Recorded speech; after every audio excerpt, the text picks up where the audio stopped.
In a small town in the United States, the final school bell rang every day at exactly 3:15 p.m.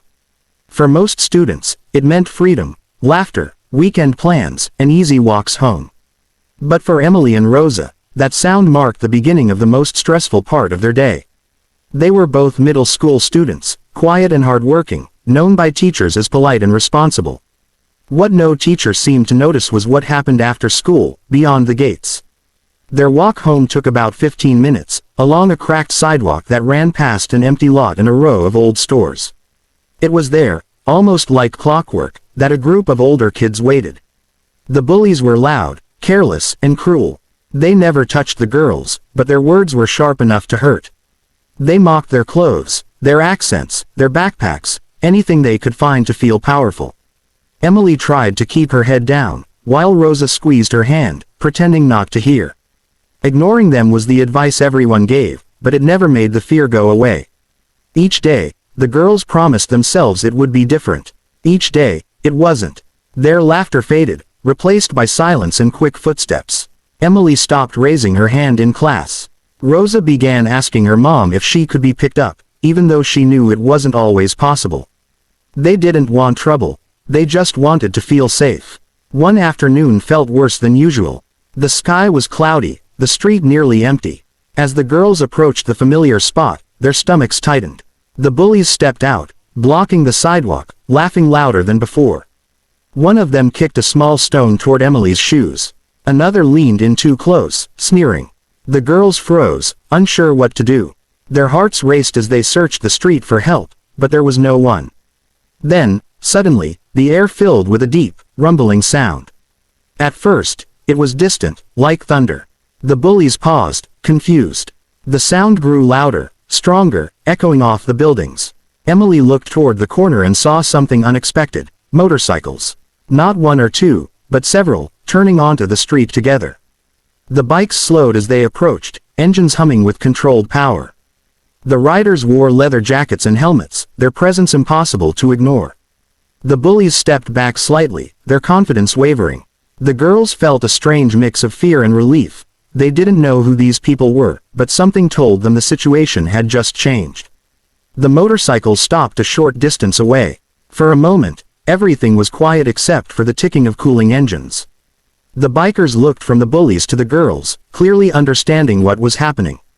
Emily held her breath. Rosa whispered her name. Whatever was about to happen next, it felt like a turning point, one that could finally end the fear they carried home every single day.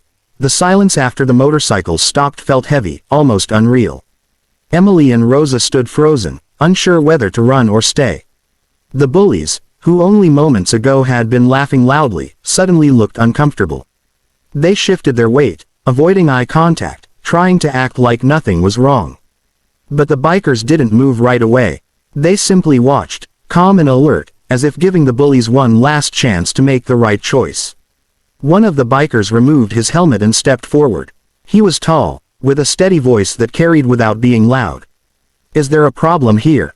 he asked. The question wasn't aggressive, but it didn't need to be. The bullies glanced at each other, mumbling excuses about, just joking, and, having fun. The biker listened without interrupting, then looked at the girls. He could see the fear in their eyes and the way they clutched their backpacks. "This ends now," he said firmly. "You don't block people's way. You don't scare kids. You go home." His words were simple, but his tone made it clear he wasn't asking. Another biker stepped beside him, crossing his arms. The message was understood. One by one, the bullies backed away, their bravado gone. Within seconds, they disappeared down the street, leaving behind nothing but silence. Emily felt her knees weaken with relief. Rosa let out a breath she hadn't realized she was holding. The bikers turned their attention fully to the girls. The same man softened his voice. "You two okay?" he asked. They nodded, still shaken. One of the bikers offered a reassuring smile and told them they had done nothing wrong. "Sometimes people think they can get away with being cruel," she said. "But they can't." The group stayed there for a while, making sure the bullies didn't return. They asked the girls about their route home and listened carefully as Emily explained how this happened almost every day. The bikers exchanged looks, clearly concerned.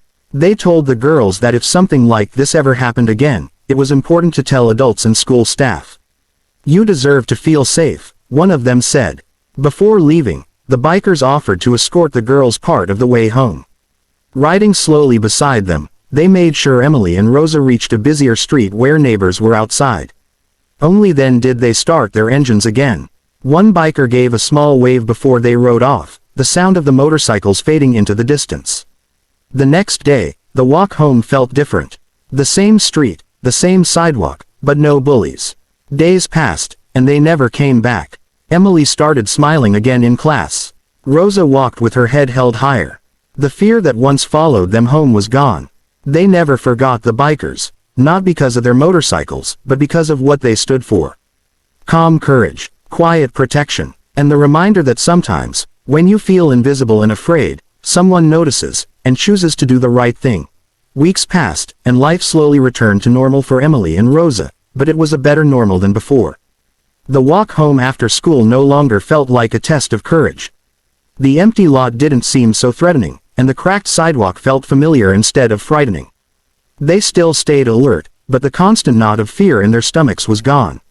For the first time in months, they talked and laughed on the way home, sharing stories about school and plans for the weekend. At school, changes began to show. Emily started participating again, raising her hand in class with growing confidence. Rosa joined an after-school art club she had avoided before because she was scared of walking home late. Their teachers noticed the difference. One afternoon, a counselor gently asked if everything was okay. After exchanging a look, the girls decided to tell the truth. They explained what had been happening and how a group of bikers had stepped in when no one else was around. The school took their words seriously. Staff increased supervision after dismissal, and parents were informed.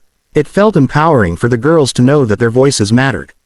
Speaking up didn't make them weak, it made them stronger. They realized that silence had only protected the bullies, not them. One Friday afternoon, as the girls walked home together, they heard a familiar sound in the distance. Motorcycle engines. Their hearts skipped for a moment, not with fear this time, but with recognition. At the intersection near the diner, they saw two of the same bikers parked outside. The riders noticed the girls and nodded politely.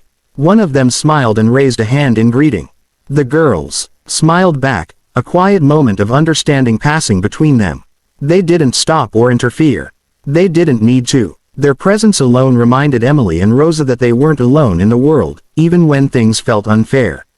The bikers rode off, leaving behind more than noise. They left behind confidence. That night, Emily wrote in her journal about everything that had happened. She didn't describe fear anymore. She wrote about courage, about strangers who chose to help, and about learning to believe in herself again. Rosa, sitting at the kitchen table, drew a picture of two girls walking freely under a wide sky, no shadows chasing them. The bullies were never seen on that street again. Maybe they learned a lesson, or maybe they simply moved on. Either way, the power they once held was gone. What remained was something better. Safety, support, and the knowledge that doing the right thing can change lives. Years later, Emily and Rosa would still remember that moment. The rumble of engines, the calm voices, the way fear finally loosened its grip. It wasn't just the day the bullies disappeared. It was the day they learned that strength doesn't always look loud or angry. Sometimes, it looks like standing still, speaking firmly, and protecting those who need it most. And because of that day, two schoolgirls learned to walk forward without fear, stronger, braver, and ready for whatever came next.